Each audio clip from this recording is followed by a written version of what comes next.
Bonjour, j'espère que vous allez bien. Je suis heureuse de vous retrouver pour cette toute nouvelle vidéo qui va avoir comme thème principal les secteurs Feng Shui.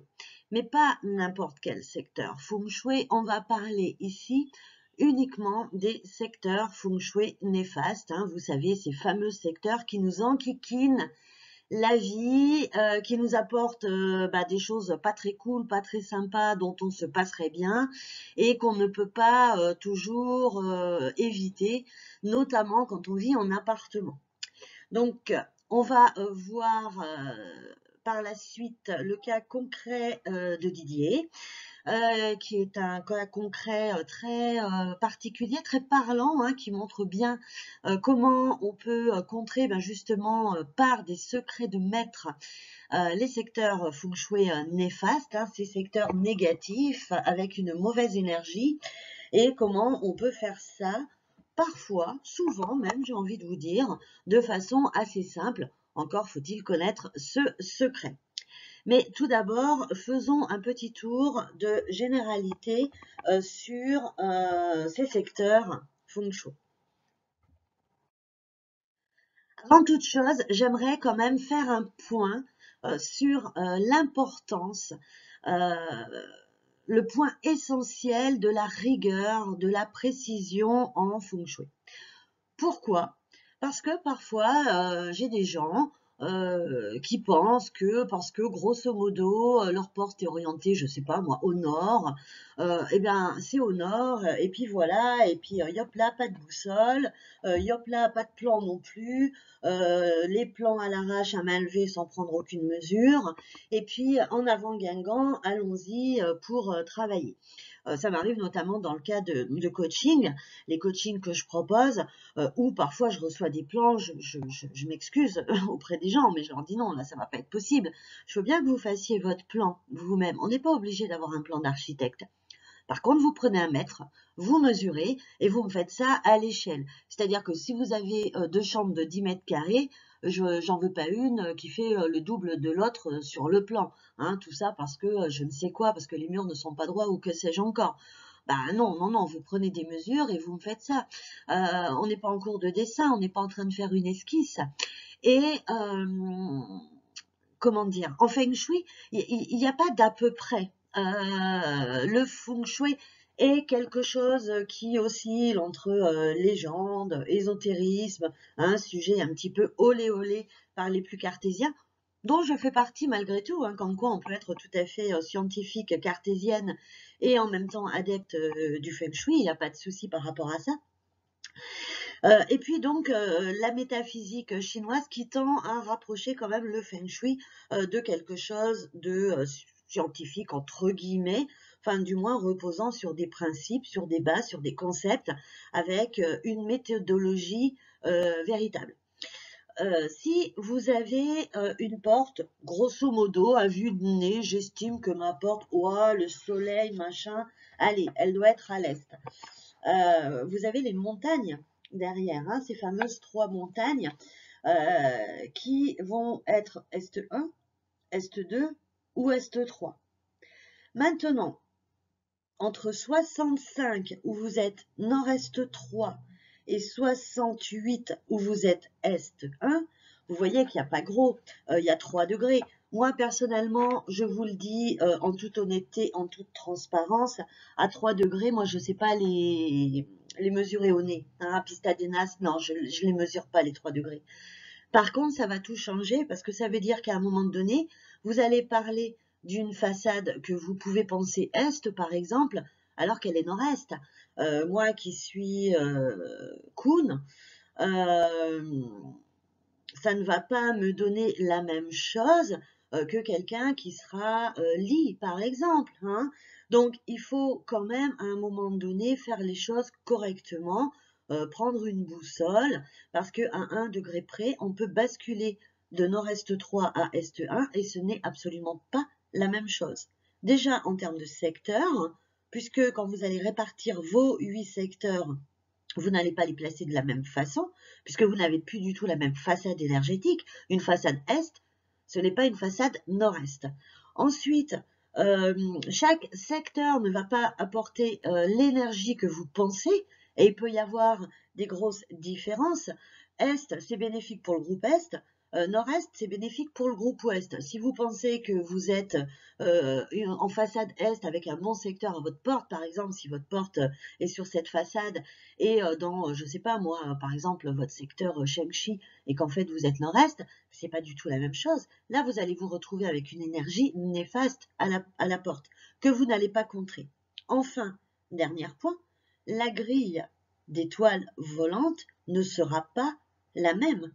Attention à ça aussi, peu importe qu'on soit en période 6, 3, 7, 8 comme actuellement ou 9 comme bientôt, vous n'aurez pas la bonne grille d'étoiles volantes non plus. Après, les gens se disent « Ah bah le feng shui ça ne marche pas ». Non, le feng shui ça marche. Par contre, il faut l'appliquer convenablement, correctement. Une erreur de mesure, alors on parle souvent de la porte, c'est pas tant la porte qu'on va mesurer, c'est surtout la façade énergétique qui nous intéresse. Et pour se repérer, on parle de la porte parce que généralement, on va s'atteler à mesurer la façade où se trouve la porte d'entrée. Mais on pourrait très bien mesurer l'assise, ça serait la même chose. Après, c'est juste, voilà, des habitudes comme ça qui sont un petit peu généralisées et que l'on retrouve un petit peu partout. On parle de la porte, mais on sait tous qu'on parle en fait de la façade et qu'on a mesuré cette fameuse façade où se trouve la porte d'entrée. Mais en tout cas, une erreur de mesure à la porte ou à la façade, en attendant, même si la façade énergétique est tout autre, d'ailleurs que là où vous avez la porte d'entrée, ça peut arriver dans certains cas, toute votre analyse feng shui va être fausse. Et donc, ce n'est pas le feng shui qui ne va pas fonctionner, c'est peut-être simplement que vous n'avez pas les bonnes bases pour travailler dessus. Donc, avant de vouloir chercher si vous avez l'étoile 5 annuelle, la 8 annuelle ou que sais-je, mon Dieu, commencez par des plans justes et des mesures justes. Mais revenons un instant sur nos secteurs feng shui néfastes parce que je me suis égarée. Alors, avant d'aborder vraiment ces secteurs, je fais encore une petite aparté, mais vous savez, si vous me suivez, combien je tiens à ce qu'on ait des informations justes et que vous sachiez aussi de quoi je parle, pourquoi je vous en parle et pourquoi je rectifie certaines croyances erronées qu'on voit malheureusement trop circuler sur la toile encore à l'heure actuelle. Vous avez très certainement tous déjà entendu que le nord c'était l'élément eau, que l'est c'était le bois, etc., etc. Moi la première, je le lis régulièrement, je l'entends, je le sais. C'est presque vrai.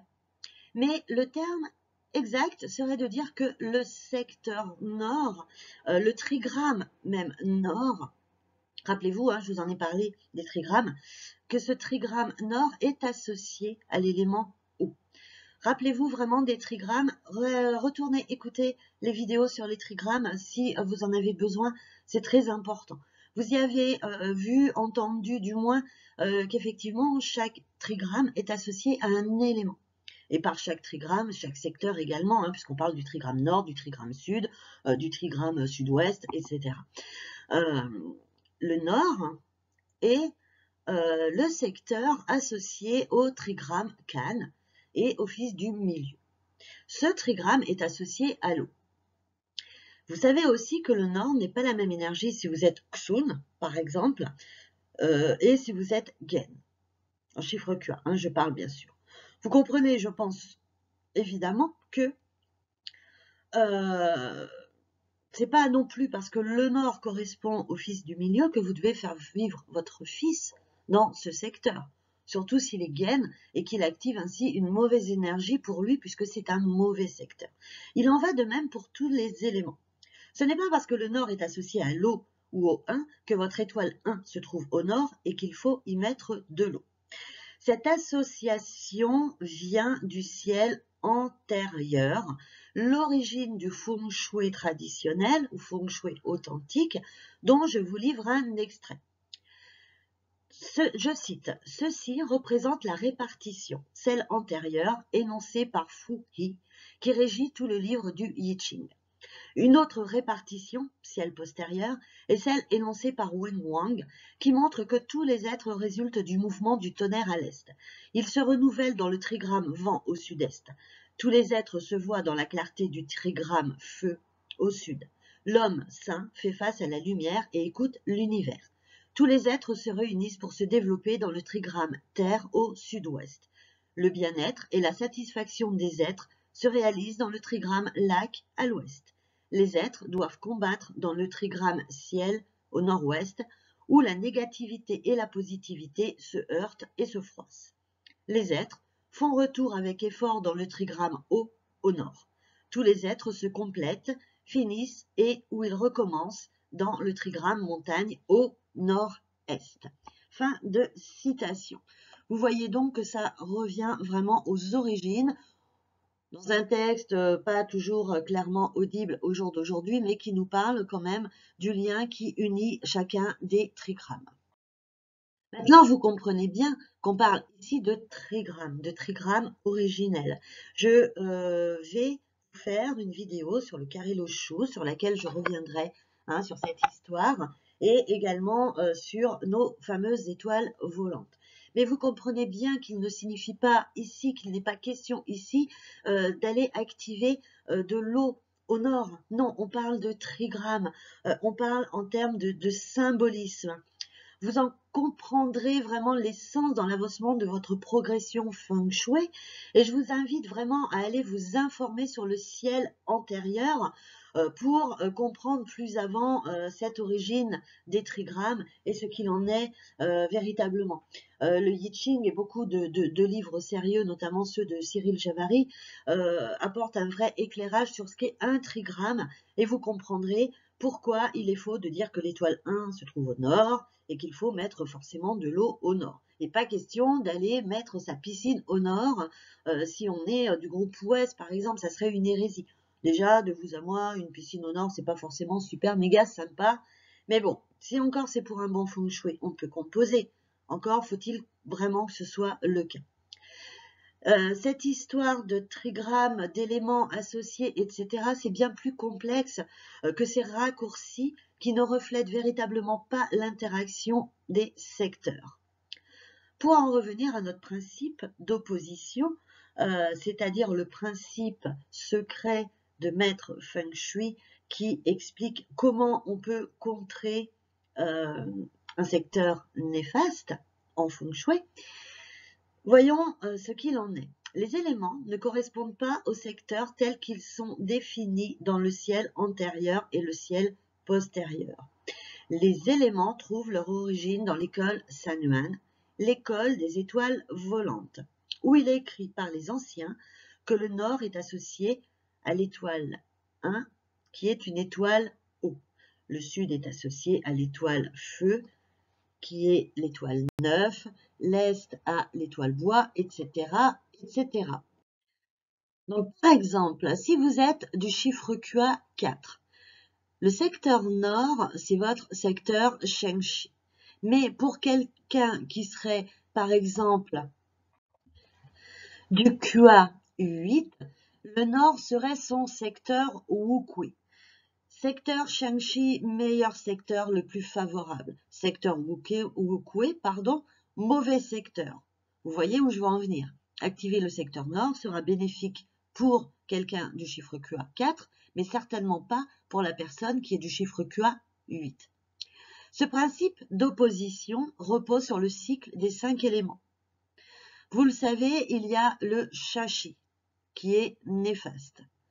Vous avez 4 chi bénéfiques qui sont vos 4 secteurs favorables, 4 autres chi néfastes qui sont vos 4 secteurs défavorables. Mais ce n'est pas tout.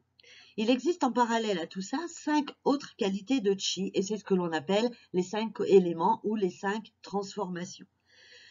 Chacune de ces transformations décrit comment les différentes formes d'énergie, de chi, se transforment et interagissent les unes avec les autres. Chacun des 5 éléments représente donc une énergie spécifique et forme une interaction avec les autres énergies. C'est ce que l'on appelle les cycles des éléments ou la façon dont les énergies agissent les unes sur les autres. Et c'est cette façon dont les énergies interagissent les unes avec les autres qui nous permet de contrer un secteur néfaste par une autre énergie favorable, cette fois-ci activée judicieusement. Vous avez un secteur négatif, par exemple, dans votre bureau. Vous pouvez, selon certains critères, contrer, annuler en quelque sorte cette énergie négative, par exemple en vous positionnant dans un bon secteur, dans un bon petit tai chi ou dans une bonne direction. Et pour cela, il y a des règles. Ces règles, je vous invite à les retrouver grâce à un cas pratique avec moi en vidéo dans 2 semaines. Et donc, je vous donne rendez-vous dans 15 jours pour la deuxième partie de cette vidéo sur les secteurs néfastes. Pour recevoir une notification et être sûr de ne pas rater la sortie de cette vidéo qui va vous montrer concrètement comment faire, je vous invite à vous abonner à ma chaîne et à cliquer sur l'icône cloche à côté du petit bouton abonner. Je vous invite à prendre soin de vous, à profiter et je vous dis à très bientôt pour ce cas concret sur les secteurs néfastes.